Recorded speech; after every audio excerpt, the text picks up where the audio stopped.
I'm Dave Baker. And I'm Andrew Price. I hate you. No, do it again. That was too far for you? I'm Dave Baker. And I'm Andrew Price. Welcome to Deep Cuts, the podcast where we pick an obscure topic and walk you through the ins, the outs, and the nitty-gritty, so you could appear like an interesting and idiosyncratic person at your next forced social function. Today's topic is... Matthew Nolan. Who is Matthew Nolan? He's a man with a dark past, one of questionable decisions like kidnapping, bank fraud, and murder for hire. He's a man who may have traveled across the globe, setting up false businesses and engaging in criminal enterprises while wearing dark, slender-cut suits. He almost sounds like a character out of Memento or Inception.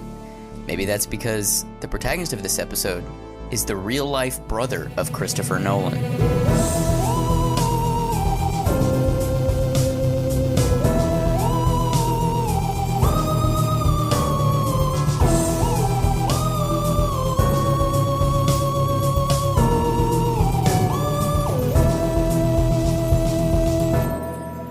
Act 1. Three small boys in England. Matthew, Christopher, and Jonah Nolan were raised by an American mother, Christina Nolan, and a British father, Brendan Nolan. They split their time evenly between London and Chicago growing up. The three brothers were born into a well-to-do family. Christopher, the middle brother, was interested in films and storytelling at a young age. He ultimately went to school in England, where he graduated from University College, London, with a degree in English literature.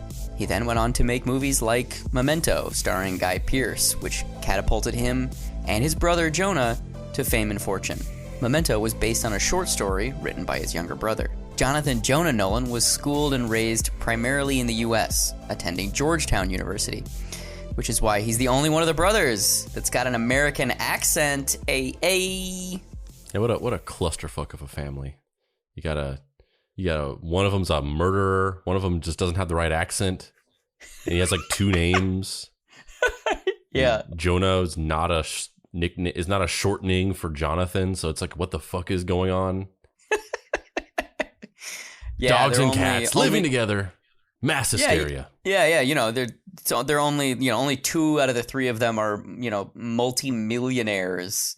And then the third one probably also is a multimillionaire just because family connections and all that stuff. Yeah. And bank fraud. Yeah. Information on Matthew's early life is a bit spotty and piecemeal. Matthew is some sort of military experience in his past, supposedly. He's the oldest of the three siblings and has something of a checkered history. So this is interesting because I don't think that's true. I don't think he actually does have a military past, but I read multiple articles where he was saying that he had a military history in his past, so he's literally just the Joker from Dark Knight. Yeah, pretty much. Yeah, because that's the whole thing. That's like the fan theory is that he was in the Iraq War and he's like suffering from PTSD from fighting in the war. I mean, and also he has all these different fictional backstories that he tells different people, which is definitely like something Matthew Nolan did. 100%. But yeah, there are different articles. The reporting on this specific story is really bad. Like it's all like, because there's nothing. It's like two articles, and one of them is the Daily Mail. Which is just the British fucking clickbait bullshit. Yeah, it's like, and then there's a Florida newspaper that did some reporting on it, and then like some Latin American papers. But yeah, it's such a weird story. Information on Matthew Nolan is a little hard to come by, but it crescendos rather quickly into a period in his life where he makes some mistakes early on, tries to straighten up, and then Matthew eventually goes into property development and real estate management before marrying an American woman named Erica. Couldn't find her maiden name anywhere on the internet. She's always just listed as Erica Nolan, who he now has 2 children with. Also, property development and real estate management is like the sketchiest of legitimate careers. Yeah. Like, especially for somebody who's like related to criminal enterprises, you're just like, are you really a property manager? Or like, does Christopher Nolan just like own an apartment complex in like somewhere in in the middle of nowhere Chicago and you just like run it for him, like you're the landlord, and that counts as he's a real estate mogul now? Like, I think that probably the building that he manages, like that scene from Dark Knight Rises where Cillian Murphy is like holding court, that was probably taken from that. That's probably just a day in Matthew Nolan's life. Every villain character in any Christopher Nolan film is just a shade of Matthew Nolan. It's just like a vivid memory he has of his brother. But that's the thing. We'll get into this more later, but I don't even know that it's just him. Like, it's just the villains. Like, it's all his protagonists are this too. It's kind of fascinating. Like, they're all guys in dark suits who have morally questionable motives and are doing things. Like, the plot of Memento is not that far off from something Matthew Nolan could have done, you know? Yeah. Becoming obsessed with something and then trying to murder somebody. I mean, that's basically what he did, except he didn't even have the obsession. He just got paid some money, which I guess we should get to. Oh, the other thing I just wanted to bring up about the lack of information about him is the weirdest part of all this is, like, because Jonathan Nolan and Christopher Nolan are so famous and kind of public facing in their jobs, their families, their fathers, their children, their cousins, anybody even vaguely remotely related to Jonathan and Christopher Nolan have Wikipedia pages, and they have hyperlinked pages from each other, you know? So it'll be like Christopher Nolan, whose brother is this person, sister is this person. I mean, he doesn't have a sister, but you know what I mean? Aunt, uncle, father, sister, brother, whatever. But they never have hyperlinks to Matthew Nolan, ever. I mean, here's the thing.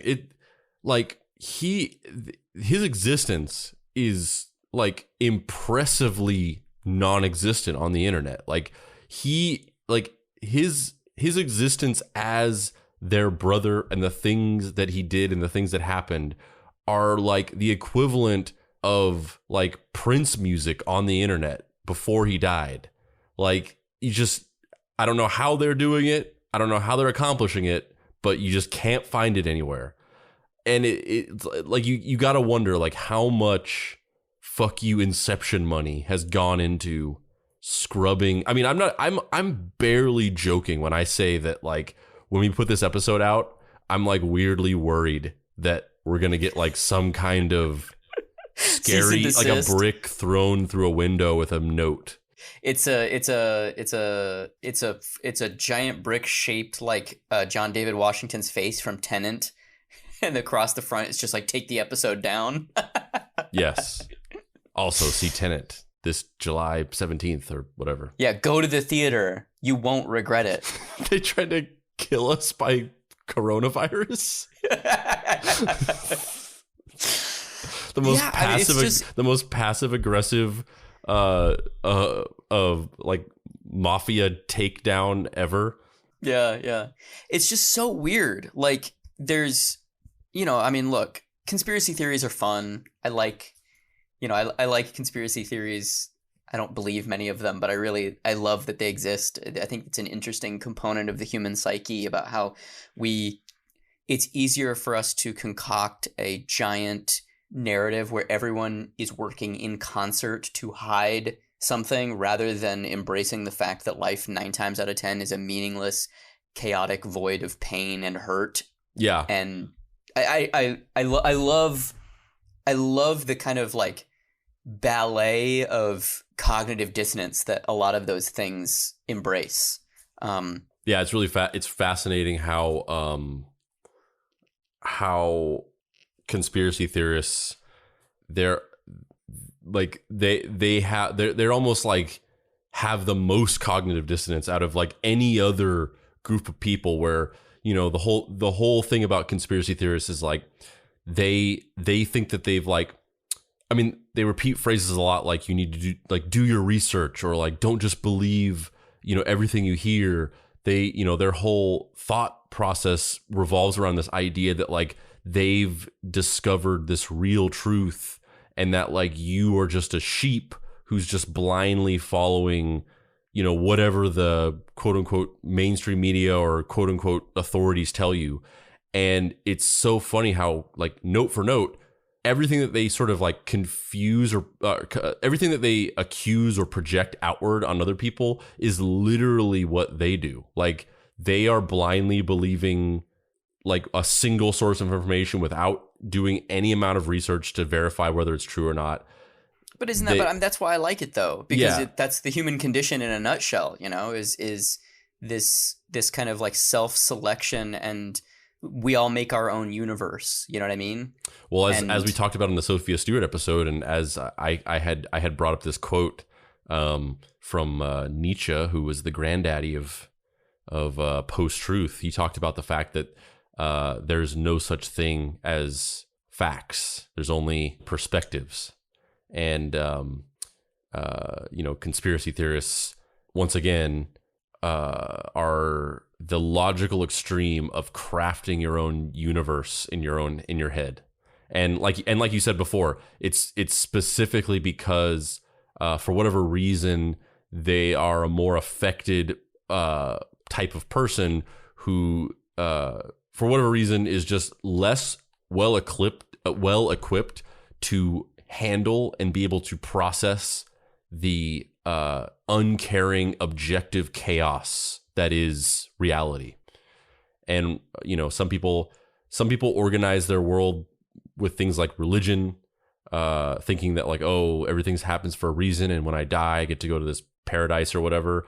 And some people latch onto this idea that there's some kind of Byzantine puzzle that exists in the background radiation of the world that is orchestrating and controlling everything, and it's all being done to us by some dark force, whether it's the deep state government or reptilian Illuminati or reptilian lizard creatures. And like you, I'm very fascinated by it, and I used to love it a lot more before it got like dark. Like I would absolutely agree with that. Back when it was like, oh, David Icke, that dude believes that fucking lizards are coming into our reality and like breeding with us or whatever. This is fun. And now it's like, oh, like it's just a whole different thing. I mean, I don't know if that's because I'm older now or because it's just worse now. I don't know, but it's gotten dark. Yeah, I agree. I absolutely agree. Comparatively, this Matthew Nolan thing is like a fucking walk through a poppy field.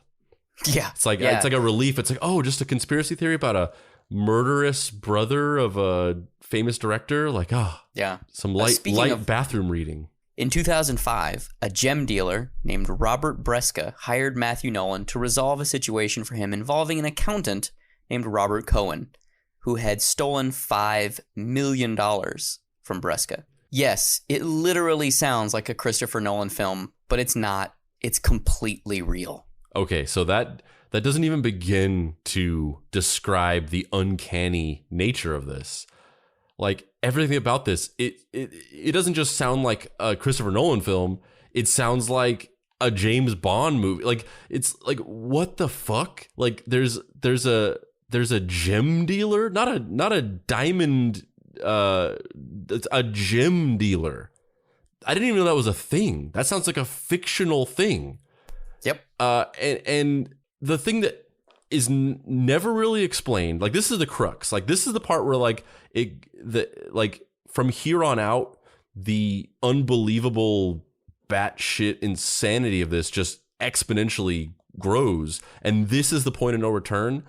And I couldn't find anything. I mean, it's not explained anywhere in this text. It's not explained anywhere that I could find. Why did he hire him? What's the connection? Why did he say, like, this guy was like, somebody stole $5 million from me. Hey, like this random brother of a film director who is like born from into like comes from like a affluent British family and works in real estate development. Can you go get my $5 million back? What? I know, dude. It's super fucking weird. Like, it's really weird. And it's also one of those things where it's like, we're going to get into this in a second, but the other crimes that Matthew Nolan is accused of, some of which we'll will not pan out well for him are financial crimes. They're all like bank fraud, embezzlement, that kind of shit, white collar shit. Why is this the only one? Either he's really good at his job and this was the only time he fucked up and like got caught straight up murdering a dude, or he just got way in over his head and he was like a guy who did a bunch of like financial crimes and then got in the wrong social circles and someone was like, all right, Maddie, time to fucking murder some dudes. Yeah, I mean, yeah, it is one of those two scenarios. It's either like this dude was like secretly the fucking British Iceman and we don't know about any of his other crimes because he was that good.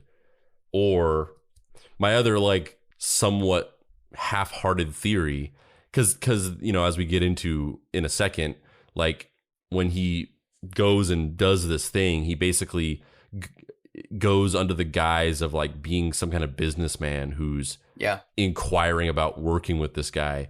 And my thought of like the closest thing to a logical explanation for it was that he was just, like you said, he was in a social circle with this guy. He, you know, got talking to him at a party or something like that. Yeah, my only like half-hearted theory is just that like he specifically selected him because he thought like you're in real estate development. You're the brother of this what we're talking about is how insane it is that he chose the brother of Christopher Nolan to do this bizarre thing. But in reality, it could have been exactly because he was the brother of Christopher Nolan. He's like, he would never expect it if it was just like you went to talk to him and you were just the brother of the guy who made Inception, and like you wanted to talk about a business deal, and like that was specifically why he hired him to do it. But then he ended up going into a false identity or whatever. But yeah, that's my only thought, is that maybe he actually hired him because he thought it would be so inconspicuous for like the brother of a famous director to go try to talk to him and like have a fake business deal with him. Like, you'll be able to get close enough to garrote him due to that Inception cred. Yep. So what type of person is Robert Brusca? Well, he's the type of Florida millionaire who currently runs a precious gem empire and who was sentenced to 4 years in jail in the 1980s after being exposed as a drug trafficker. So, you know, a really upstanding guy who definitely you would want to be in business with. This isn't real. You know what it is? This is Guy Ritchie's fever dream. No. This is Barbara Broccoli and the Eon estate. They sell James Bond to Columbia. They're like, we're done. We're cashing out. Give us $1 billion. We're leaving. And then Columbia decides to reboot it, and they hire the Coen brothers to make a James Bond movie. That's what this is. This is, you know, Oh Brother, Where Art Thou, but with garroting and silencers and buffoons. This is as Kevin McClory. As Kevin McClory was on his deathbed, as his brain went into a vegetative state and he flatlined. This was like the last neuron in his brain firing off and creating a new reality that in his final 10 seconds of life before he died, within that 10 seconds it created a lifetime that stretched out into infinity, and that's our universe. Yes. And yes. Everything else around it, everything that else has happened in the history of this universe is all just circumstantial padding to facilitate this happening. Yep, 100%. We're all just living in the simulation of Kevin McClory's dying brain neuron sputters. Yep. It would explain 100. A lot. Honestly, yes. If that was true, I'd be like, oh. Yep. Yeah. Mm-hmm. Feels good.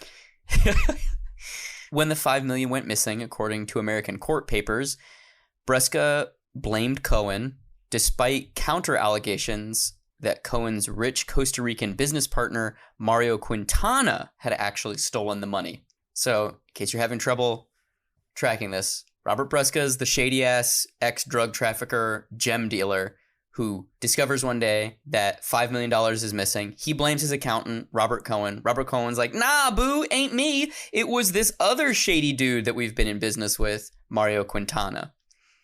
Cohen, scared for his life, fled to Costa Rica, because that's what you do when you're on the bad side of a former drug trafficker, current gem impresario. That's actually that's actually when you go to airports and they have the like vacation ads for Costa Rica. Yeah, that's what the tagline is. Yeah. It's a happy family in Baja, and there's the tagline at the bottom is just like, they'll never find you. Yeah. Quintana, also scared for his life, was already in Costa Rica. Unfortunately, though, just validating what we just said, that like that's the place. That's the go-to place. He unfortunately, though, in 2004, when you're hungry, you grab a Snicker. Oh, I totally stepped on that bomb with a dumb joke I was going to make. Read that again. Sorry. Unfortunately, however, Quintana in 2004 committed suicide, which also is like, who the fuck knows if he actually committed suicide? It's fucking unreal. It's all unreal. Yeah, it's fucking crazy. Both men were apparently concerned about Bresca's underworld connections and that they would quickly do them in. Regardless of if they did or did not have the money, it's still definitive that it's still non-conclusive who actually stole the money. But what is definitive is that Quintana's fucking dead as shit at the point in which our story starts. How scary do you have to be for somebody at the mere just like somebody else accusing you of something? You just kill yourself. You're just like, rather die than deal with this. And why is the brother of the guy who directed the Insomnia remake hanging out with this guy? How does that happen? They're just hanging out, bro. They're just maybe he's a huge Batman fan. Robert Bresca, like, he loves gem slinging, drug trafficking, and neoconservative propaganda filtered through the lens of nostalgic comic book films. So Matthew Nolan was like the Charlie Murphy of of Christopher Nolan, of just like going around hanging out with celebrities and high profile people, literally just solely because he's the brother of this other guy, and his entire personality is based around, I'm this guy's brother, so like hang out with me. I mean, you joke. We'll get to it in a minute. But it's as if Charlie Murphy went over to Prince's house and was playing basketball, and then Prince was like, "I need you to kill somebody for me."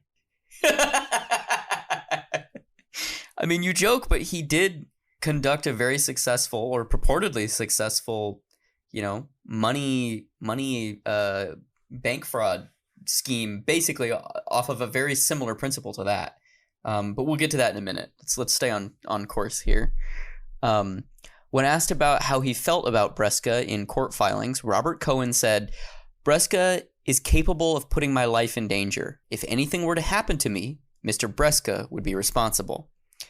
Mr. Bresca... I'm going to say this right. I'm going to go on record and say that I feel that way about you. You think I'm going to... Anybody out there listening, if anything happens to me, it was Dave. I would like to hear how you think I would kill you. Like, what would I do? You just eat me alive. Mr. Bresca then supposedly hired Matthew Nolan to, in air quotes, regain the money. But, the brother of a famous filmmaker is always the guy you want going into a situation in Costa Rica where some dudes have stolen $5 million from you. I mean, seriously, who I don't know. I can't decide which one is the dumber one or the more in over their head one. The guy who is the brother of Christopher Nolan, who like accepted a job as like a mob enforcer for some reason out of nowhere. Or the guy who hired Christopher Nolan's brother to be his mob enforcer. I mean, maybe it's not out of nowhere. Maybe he has a secret military background that we just aren't able to uncover. Like he talks about, there's like allusions to this military background in a couple articles, but like nothing's ever specific, and there's never any like this is what he did and this is where. Like, maybe he's a fucking secret Blackwater guy for an but Matthew Nolan just is 007. And he's not. And the Kevin McClory thing is just completely true. He's just not. He's not. Everything else in this is always about him as a property manager and him dealing with like shitty bank loans and like stealing people's money. There's never other stuff like this. That's exactly what 007 would want you to think his life was. Matthew Nolan, taking the job, allegedly used an assumed name, faked a British passport, which is weird because I guess he did that because he didn't want to have his own identity showing that he went into Costa Rica. Yeah. So he faked a British passport, which will come back later and will fuck him in a big way, and hired another man upon reaching Costa Rica named Luis Alonso Douglas Mejia. And in a lot of the reporting, his name gets reported incorrectly. People in a lot of, specifically the Daily Mail article, they refer to him as Douglas Mejia. That's not his name. I don't think you mentioned this in here, but he posed as the bellhop at the hotel. Yeah. That's insane. Yeah.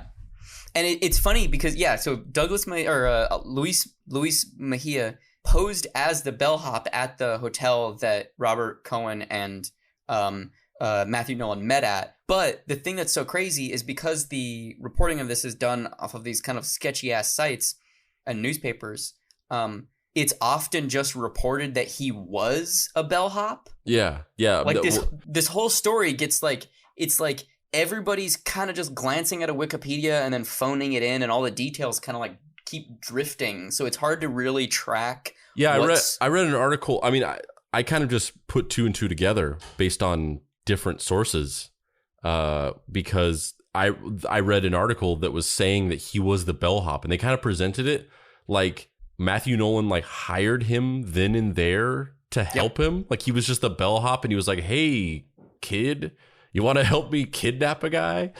But then like in other articles, they say that he hired him prior to it. So I put two and two together, and I was like, oh, this was his accomplice, and then he like posed as a bellhop at the hotel. But these articles are presenting it like he's just like held out a 20 and was just like, grab that guy.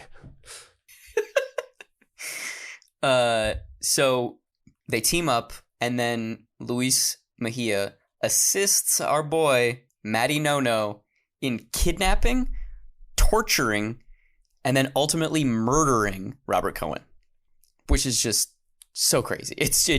I can't believe that this isn't like a major story, like just a thing that's everybody knows, especially because Christopher Nolan, it's not like he's had it's not like Dark Knight was the pinnacle of his career and then everything else has kind of been downhill from there. Or, he's someone who constantly has these massive peaks in his career. Every movie he makes is an event. And with that comes a lot of attention. And with that attention comes prying eyes who are looking for dirt to dig up on you. And the fact that this really only kind of got publicized during the promotional tour for Inception is really strange. Like, listen, everybody in the world knows that Tom Hanks's brother does all the voices of Woody in all the toys, video games, and commercials for Toy Story.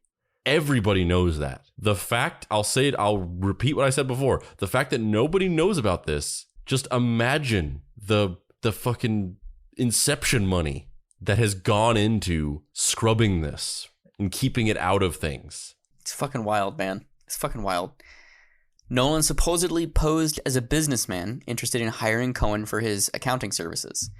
After that, the two men kidnapped him. Multiple witnesses put Cohen and Nolan in the same room on one occasion, and then the next day, an eyewitness purportedly saw Mejia forcing Cohen into a car at an open-air shopping mall. The really funny thing about that fact is that I forget the model of the car now, but multiple different articles reference the fact that it was something like, a 2002 Honda CR-V or like something really specific and dorky. Like it's so funny that it's always this entire story is just completely haunted by the specter of ineptitude. Like everything about it is just bloated and unfortunate. The details of it are all like from a movie. It's like the details of it are just like, this is a fucking movie, as we've been saying. But then the execution of it is just like, oh, this is just some fucking idiot, like, who thinks he's like a spy. Yeah. Next, they then attempted to extort the millions of missing dollars from Cohen's family. However, that did not work. So they basically kidnapped this guy who's an accountant. They're like, all right, we need you to give us these $5 million. He's like, I don't have the $5 million. They're like, we're going to fucking torture you. Give us the money. I don't have it. All right, then we're going to try and get your family to give us the money. And they're like, we don't have this money. Please stop torturing our guy, our Bobby Coco. And then, they just fucking murder him. And on that note, act break.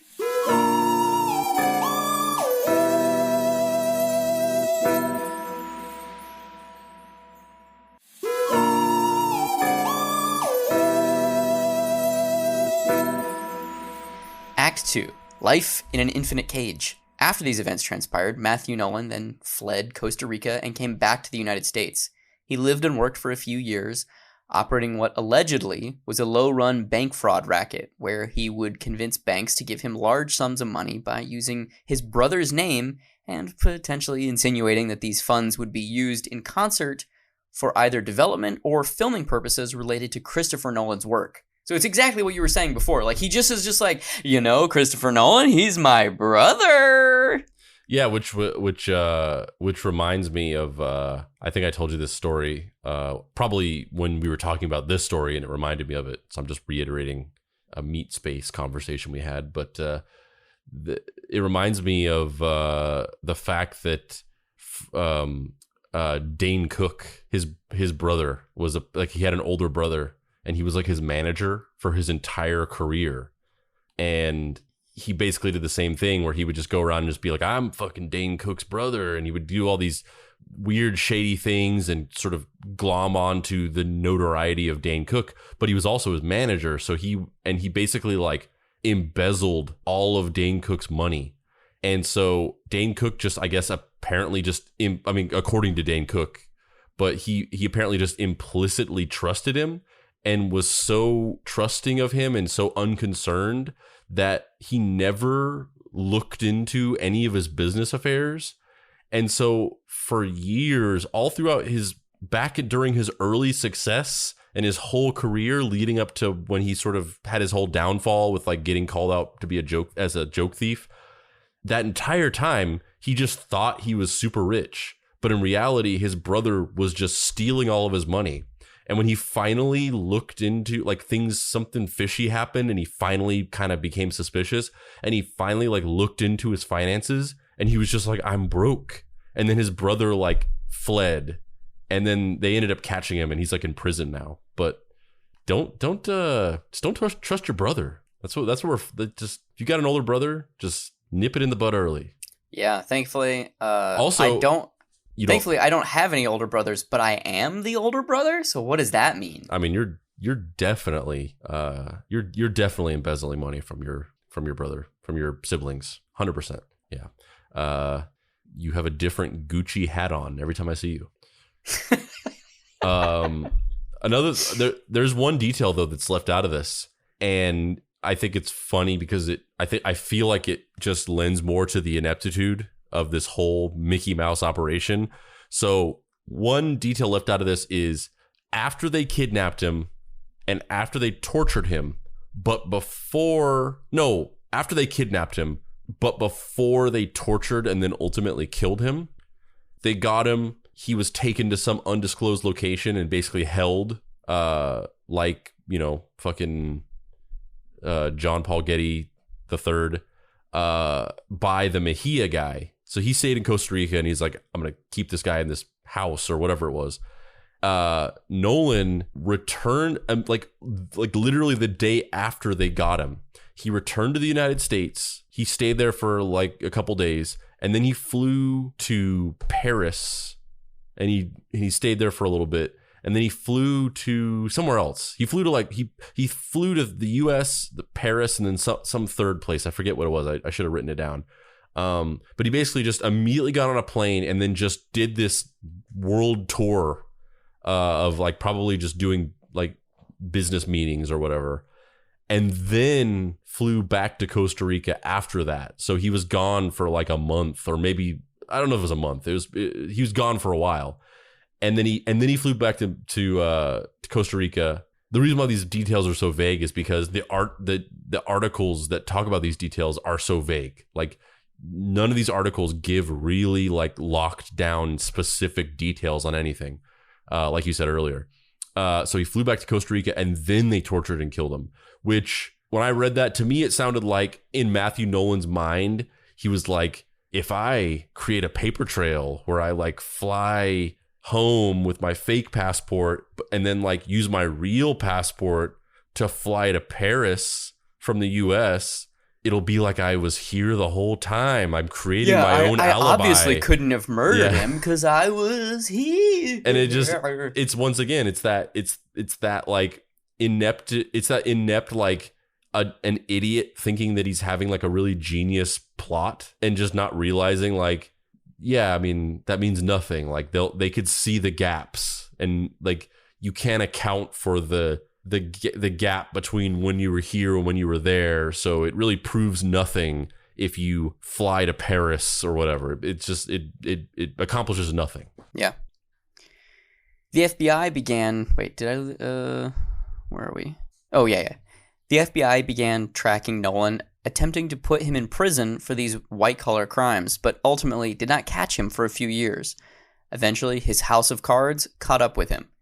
He was taken to court and forced to declare bankruptcy because basically he'd just been doing all this crazy money laundering shit, and the momentum just collapsed in on itself. Simultaneously, can you imagine just being in that court case where people are just like raking over the coals for some money laundering white collar crimes, and you just in your head you're just like just the severity of it is almost weirdly softened by the fact that you're just in your head that you also murdered a guy off of the bidding of a cartoonish mustache twirling gem impresario. Yeah, you're just like you have no idea. Yeah, you're like, yes, this embezzlement is the only thing I've ever done wrong. The Costa Rican government told an extradition court that they believed that Bresca had hired Nolan to. He kept during the court case, as he's like giving his statements or whatever, he was making statements like that, and like what, and like they keep just being like, what? And he's like, oh, nothing. And they're just like, yeah, during the entire case, he kept making these vague statements that sounded like he was alluding to some other thing that we didn't know about. I definitely don't have a dark past. You shouldn't look into it. He kept widening his eyes and saying, you're telling me. Mejia was brought up on similar charges in Costa Rica and was ultimately convicted of these crimes. The FBI unit investigating Nolan for bank fraud charges wanted him in connection with a case at the time for a $700,000 loan, where he had just absconded with the money and never dealt with any of the loan issues. The Costa Rican government asked for him to be extradited back to Costa Rica in order to stand trial for a school of alleged crimes. He was taken into custody while leaving the Chicago court in connection with this bankruptcy by the FBI. And they were basically just like, all right, we may extradite you. We're not sure. We haven't been able to find you. And now you're in this crazy bankruptcy court case. So we're putting you in prison until the extradition court can sort out whatever the fuck is going on. And I think that's gotta be like the craziest thing, is that the FBI couldn't find him. He seems like a dude who just hung out in Chicago and was like, hey, I'm Christopher Nolan's brother. Like just walking down the street. Like, I don't understand why it was so difficult for them to wrangle him. Rich. Yeah. Yeah. Man, this guy's whole scheme was so poorly plotted. What was it? Interstellar? He was held in prison for a time while the extradition orders worked their way through the courts. Robert Cohen's body was found in 2005 near the Caribbean coast in Costa Rica, badly beaten. A court in Costa Rica heard testimony that there were very little chances that Cohen was not killed. It's basically just like, yeah, the only way this guy could have died is if he like threw himself down a staircase filled with fists. This dude was murdered. Yeah, he was murdered. A Costa Rican pathologist was said to have found evidence that the subject was in severe pain and extreme anguish even before being bludgeoned to death, meaning whoever was acting out this horrible deed was attempting to extract information from him, ultimately taking his life. An FBI agent said, Matthew Nolan is one of the most arrogant people I've talked to. I grabbed him after he had eluded me for 1 or 2 years, and when I arrested him, his words to me were, "You never would have got to me if it wasn't for the bankruptcy." Is that British? But it was his greed that got him because of his bankruptcy. To add an interesting wrinkle to this, Matthew Nolan's defense was not enacted by a public defender. Leading to some believe that Bresca was actually funding his defense, which is in some ways an indictment all its own. Others point to the fact that his brothers, the very, very wealthy filmmakers, were funding his defense. I feel like that's probably the more logical of the two. 100%. The entire first season of Westworld funded this court case. So much money. Money.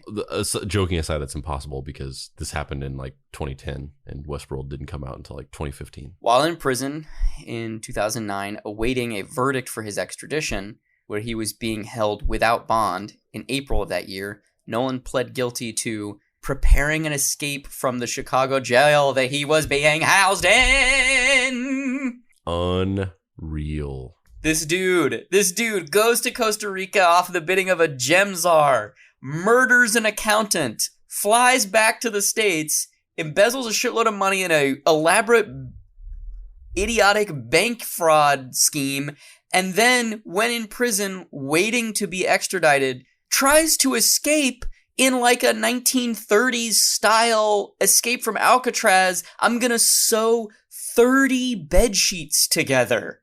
That's crazy. Crazy. It's crazy, but the key distinction here, because you hear about these stories, these historical stories where people did these insane, unbelievable things that you just can hardly fathom that a human being could dream up, let alone execute it.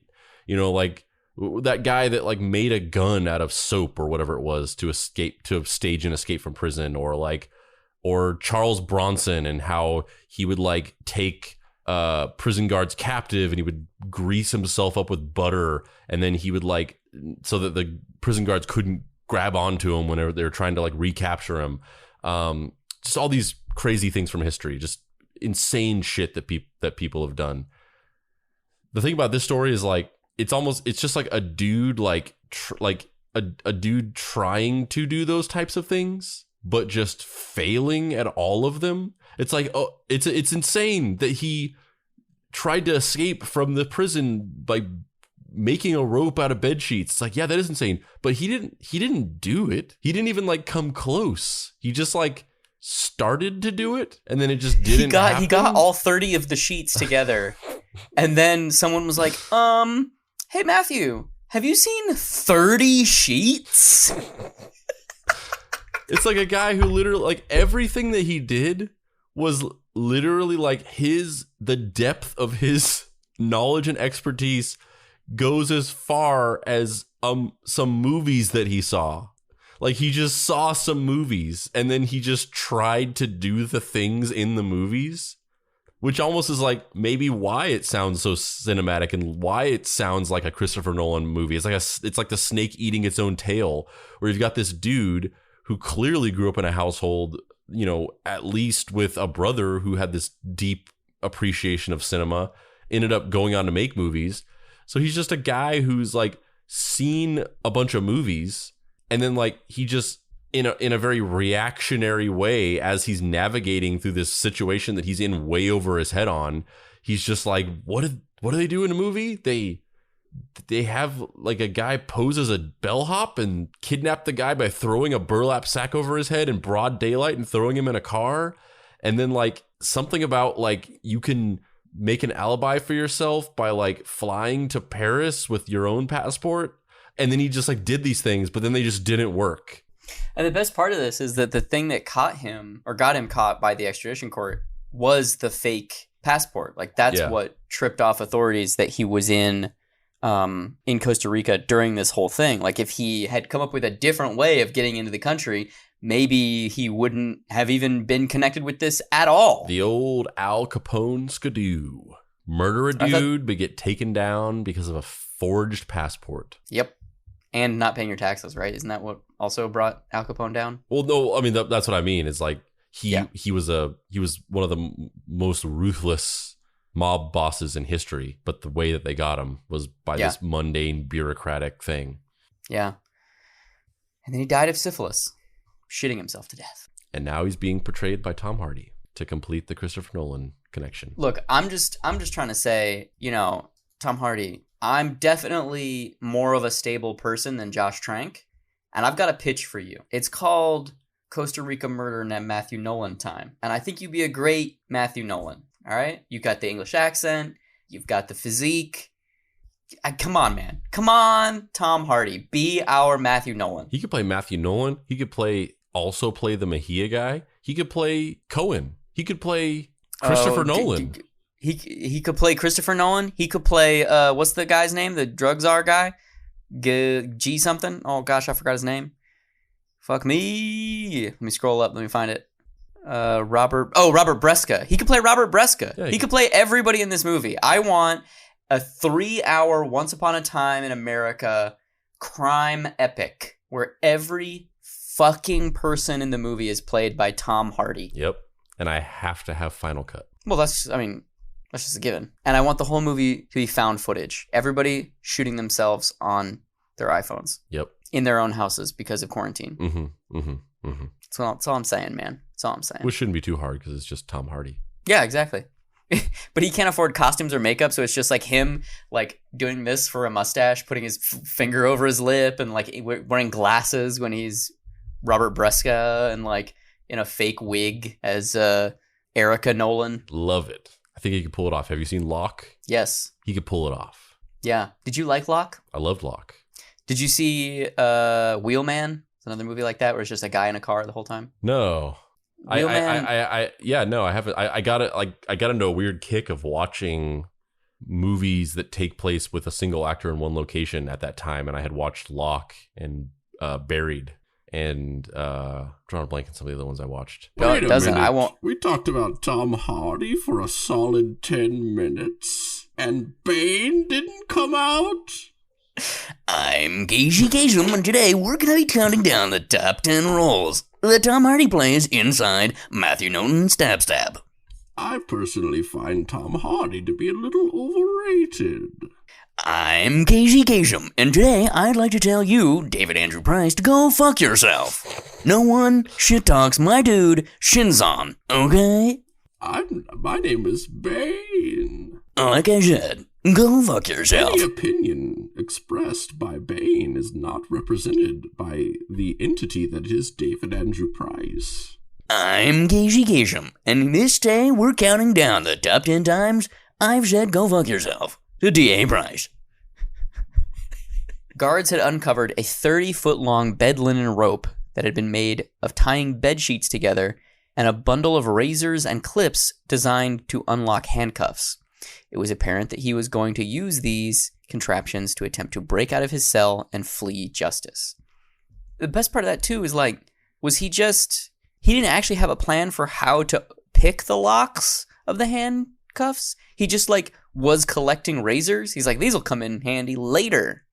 I'm telling you, the extent of his research was that he saw Public Enemies. Yeah. That was it. And he's like, I can do that stuff. The likelihood of this succeeding, however, was fairly minimal, as one of the guards during a court testimony said it was make-believe stuff. Prison guards had his cell turned over and had ropes made up of the guards. Dave. I got you, fam. It was make-believe stuff. Prison guards had his cell turned over and he had rope made up. The guard said it was the best rope they had ever made, or they had ever seen made. I love it. Apparently, I just can't read quotes. Can't do it. I'm impressed by the fact that they thought it was the best rope ever made. I feel like that might have just been the fact because it was the only rope that they had ever seen made. Yeah, I was just like, I've been a prison guard for 30 years. I spend most of my time here. I don't usually see ropes. Rope is just it's nothing in a prison that really requires rope. Only a madman would ever consider trying to escape from prison using a rope. So admittedly, I'm easily impressed. Pretty much just the fact that it was a rope was pretty. It didn't have to jump high that far to get over the bar on this one. Yeah. And now we're nearing the conclusion of our story. Ultimately, the extradition courts found that there was not enough evidence to extradite Matthew Nolan back to Costa Rica, which just screams of Christopher Nolan. Fuck was you, just like Inception money. Yeah, fuck you, Inception money. There's just no way that this guy would not have been extradited if he wasn't Christopher Nolan's brother and a white dude with an English accent. Like it's just the truth. When my payoff money is in your wallet, then you have my permission to exonerate. Chicago, this is your exoneration. I should have done it like this. Doesn't really sound like Bane unless you're covering your mouth. You should invest in my patented signature line of Bane bottles. Hold on. Officially licensed by Christopher Nolan to allow you to sound like Bane. Hello, it's me, Matthew Nolan Bane. Gotham, once I've been acquitted, you have my permission to move on and not acknowledge that I ever existed or murdered a guy in Costa Rica. You have my permission to delete this entry from Christopher Nolan's Wikipedia page and have a moderator sitting there with his finger on the mouse waiting to delete any edit as it comes in within milliseconds. That's what we should do. We should add this whole thing we should edit this onto Christopher Nolan's Wikipedia page and then link to this episode as like a source and see how long it stays up. I'm game. I was born in the Mods Forum. You have merely adopted it. Welcome back to Bane on Bane, the only podcast where Bane peers into the psyche of Bane and discovers what makes him tick. I've always felt self-conscious about my brother being famous. Now I embezzled $700,000 from banks. It's becoming more Sean Connery. I love your brother's film, Inception.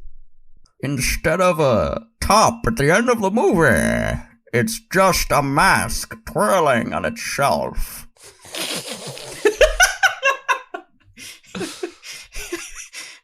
45 minutes later. Why is the actor from the Avengers, not the new one, but that one from like the late 90s, talking into a water bottle right now?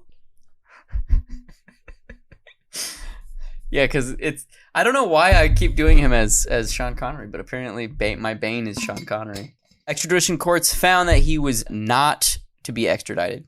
Judge William Hibbler sentenced Nolan to 14 months behind bars for his botched escape attempt.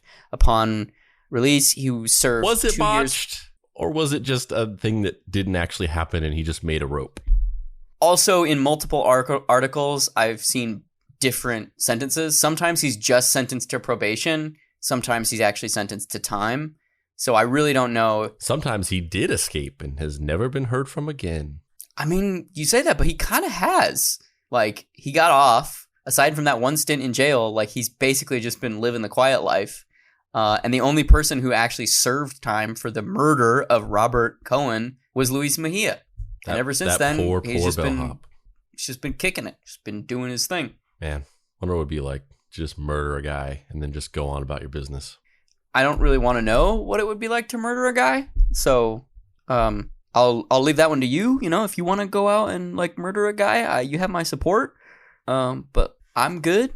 So being complicit is almost as bad as doing the act yourself. It's not that I'm complicit. It's more that I'm just emotionally supportive without being legally culpable. Yeah. That's the area I'm trying to land in. Yeah, the true highway to the danger zone. Yeah, like everyone who's ever worked with Tom Cruise. They have all been emotionally supportive of his various murders that he's committed behind the scenes. You joke, but have we seen Katie Holmes recently? Nope. That's what I'm saying. Any closing thoughts? Man, Matthew Nolan's whole scheme was just this elaborate series of convoluted subplots that intertwined and built towards like an ultimately dissatisfying end. What was it? Dunkirk? Sick burn. Also, before we end this episode, I feel like we should say that this episode topic was suggested by Emmett Helen from the Deep Cuts Facebook discussion group. And I'm real excited that they suggested this topic because this was fucking crazy and blew my goddamn mind. I was like, what? This is a real thing? The fact that we found that out from a listener suggestion in our Facebook group, and that's basically the most that's basically the discussion had in that comment thread is the most information about this story on the internet. Pretty much. Yeah.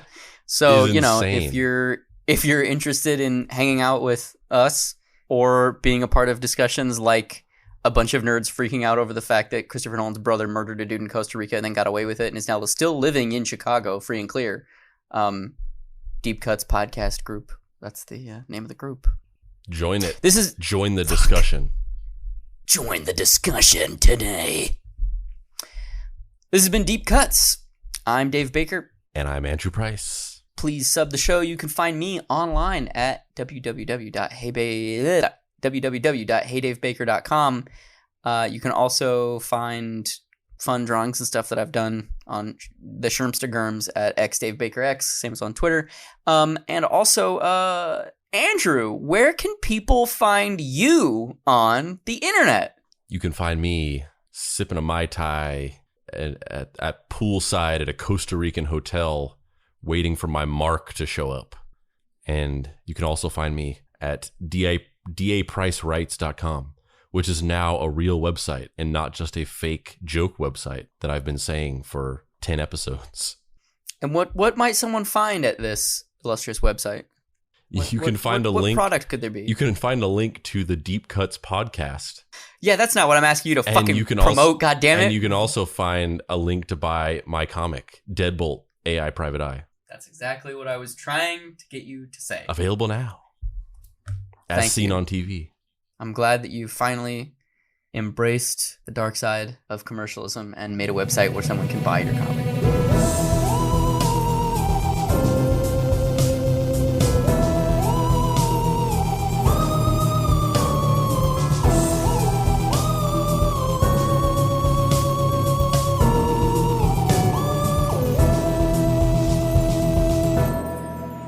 Deep Cuts is a production by Boy Genius Media. If you'd like to find this show and others like it, please visit boygeniusmedia.com or deepcutspod.com. If you want to join in on post-episode discussions, please join the Deep Cuts Podcast Facebook group. Finally, subscribe to our YouTube channel for additional video content.